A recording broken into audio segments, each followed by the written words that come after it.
मरीम नवाज सैलाब मुतासिरीन के लिए बैरूनी इमदाद न लेने के मौके पर डट गई। दीपालपुर में सैलाब ज़दगान से खिताब में कहा, दीगर जगह सैलाब आए तो रोना धोना शुरू हो जाता है। मैंने दुनिया के सामने हाथ नहीं फैलाए, किसी से पैसे नहीं मांगे, हमने रोना धोना नहीं किया। पंजाब हुकूमत ने सैलाब मुतासिरीन के लिए रिलीफ का काम अपने बजट से किया। हुकूमत का पैसा पंजाब के अवाम के काम ना आए तो किस काम का। वज़ीर आज़म ने हर मौका पर हौसला बढ़ाया और शाबाश दी। शहबाज शरीफ ने कहा, आपने सैलाब से निपटने के लिए बहुत मेहनत की। मैंने उनसे कहा, यह सब आपसे और नवाज शरीफ से सीखा है। 3-4 माह की मुसलसल बारिशों से हमारे शहर और देहात डूब गए।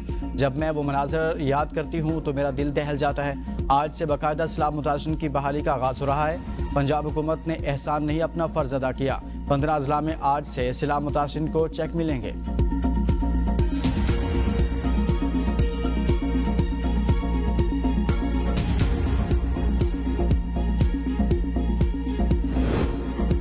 हुकूमत सैलाब मुतासिरीन के मसाइल हल कर रहनुमा पीपल्स पार्टी शहला रजा की एबीएन के प्रोग्राम सुबह की सोच में गुफ्तगू। कहा, मुल्क में किसानों का बुरा हाल है। विफाक के साथ हमारे बहुत से तहफ़्फ़ुज़ात हैं। वादों पर अमल दरामद के लिए 1 माह का वक्त दिया है। हम आइन और कानून की बालादस्ती के लिए हुकूमत को सपोर्ट कर रहे हैं। सिद्धू हुकूमत की कारकर्दगी पर कोई उंगली नहीं उठा सकता।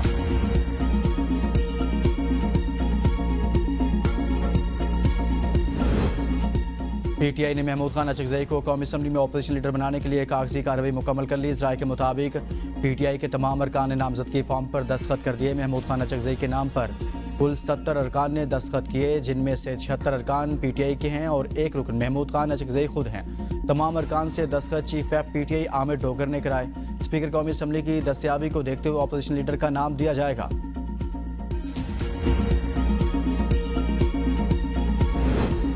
अल-यमीन जुनैद अकबर और असद कैसर ग्रुप वज़ीर आला खैबर पख्तूनख्वा सुहेल अफरीदी के लिए दर्द सर बन गए।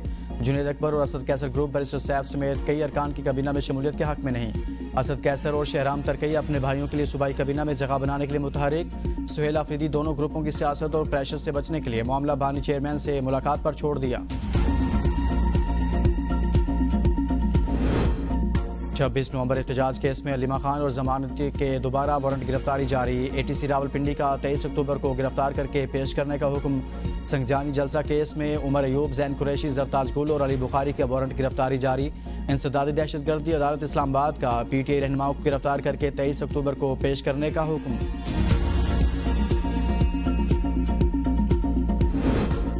कहा जा रहा है 26वीं तरमीम का केस 24 जज सुने, ये नहीं बताते कि ख्वाहिश को तकमील तक कैसे पहुंचाया जाए। ख्वाहिश तो ऐसी हुई कि अनोखा लाडला खेलने को मांगे चांद। जस्टिस नईम अख्तर अफान के रिमार्क्स। वकील अकरम शेख ने कहा कि इस तरमीम के हवाले से फैसला सुप्रीम कोर्ट ने करना है। जस्टिस शाहिद बिलाल ने कहा कि इस बेंच में तमाम जजेस 26वीं यानी तरमीम से पहले के हैं। यह 8 रुकनी बेंच 26वीं यानी तरमीम का लदम करार नहीं दे सकता।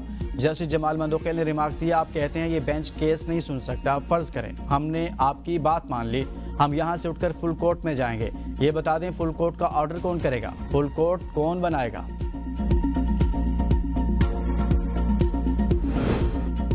आईनी तरमीम मुशावरत और इत्तफाक राय से लाई गई। तनकीद बराए तनकीद नहीं, तनकीद बराए इस्लाह होनी चाहिए। वज़ीर कानून आज़म नज़ीर तारड़ का तकरीब से खिताब। कहा, कम उम्र की शादियों की रोकथाम के लिए कानून साजी वक्त का तकाजा थी।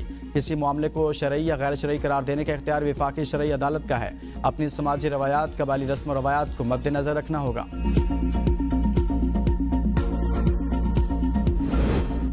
सोशल मीडिया पर लग्जरी लाइफस्टाइल दिखाने वाले एफबीआर के निशाने पर लाइफस्टाइल मॉनिटरिंग सेल की बड़ी कार्रवाई। करोड़ों के असासे और लग्जरी गाड़ियां रखने वालों का सुराग लगा लिया। 20 से ज्यादा अफराद की पुरतैश जिंदगी पर इंक्वायरी शुरू। इनकम टैक्स गोशवारों में कम आमदनी जाहिर करने का इंकशाफ।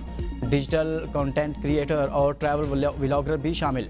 व्लॉगर के मुख्तलिफ ममालिक के पुरतैश दौरों का रिकॉर्ड हासिल। 2020 से 2025 तक यूरोप, मिडल ईस्ट और एशिया के सफर किए। एफबीआर का तहकीकात मजीद तेज करने का फैसला।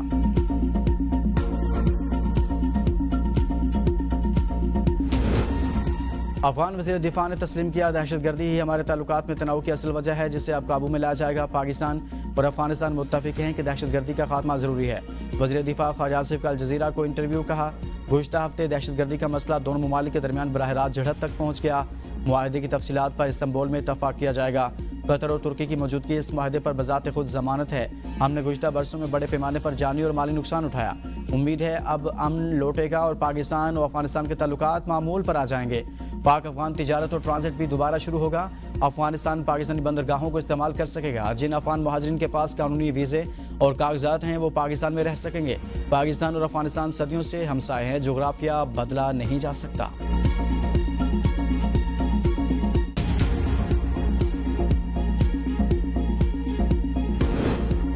कतर, सऊदी अरब और तुर्किया का पाकिस्तान और अफगानिस्तान के दरमियान जंगबंदी का खैर मकदम। कतरी वजारत खारजा ने कहा कि जंगबंदी दोनों ममालिक के दरमियान सरहदी कशीदगी का खात्मा करेगी और खित्ते में पायदार अमन के क़याम की मजबूत बुनियाद फराहम करेगी।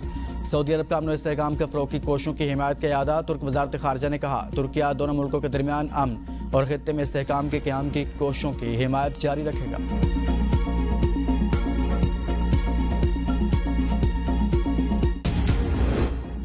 लाहौर में स्मोकर आज बाइक पर सफर करने वालों के लिए मास्क का इस्तेमाल लाजमी करार। लाहौर आलूदा तरीन शहरों में पहले नंबर पर आ गया। एयर क्वालिटी इंडेक्स 332 पर जा पहुंचा।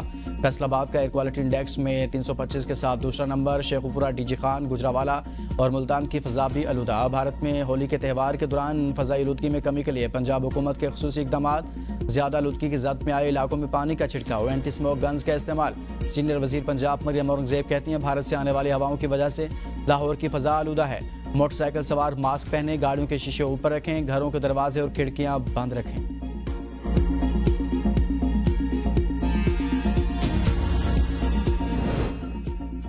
दिसंबर से पहले मजीद 3 से 4 अजला में पीपल्स बस सर्विस शुरू करेंगे। पाकिस्तान की पहली ईवी बस सर्विस सिंध हुकूमत ने शुरू की। खवातीन के लिए पिंक स्कूटीज दे रहे हैं। सीनियर वजीर सिंध शजील मेमन की मीडिया से गुफ्तगू। कहा रवां साल कराची के लिए डबल डेकर बस सर्विस शुरू करेंगे। किसान को सब्सिडी देना जरूरी है। किसान खुशहाल होगा तो गंदम इम्पोर्ट नहीं करनी पड़ेगी।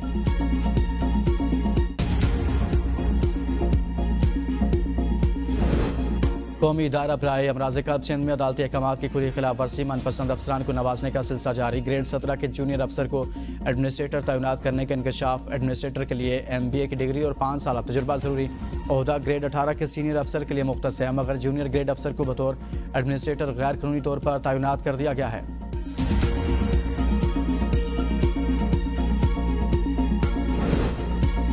रावलपिंडी वेस्ट मैनेजमेंट कंपनी में 26 करोड़ रुपए से ज्यादा की माली बेज़ाब्तियों का इंकशाफ। दस्तावेज़ात के मुताबिक प्रोक्योरमेंट के मामलात में 16 करोड़ 92,27,000 रुपए की माली बेज़ाब्ती सामने आई।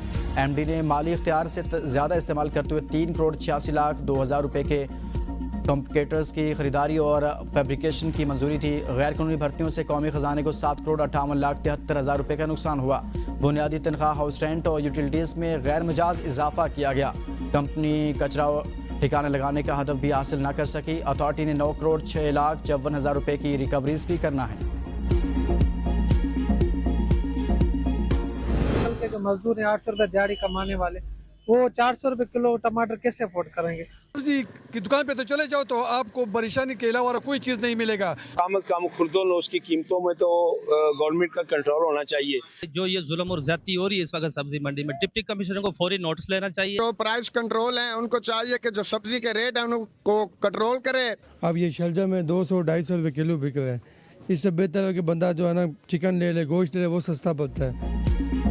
मुल्क भर में महंगाई का तूफान। सब्जियों और फलों की कीमतों में होशरुबा इजाफा। निर्ख आवाम की पहुंच से दूर। टमाटर की कीमत सुनकर शहरियों के चेहरे लाल।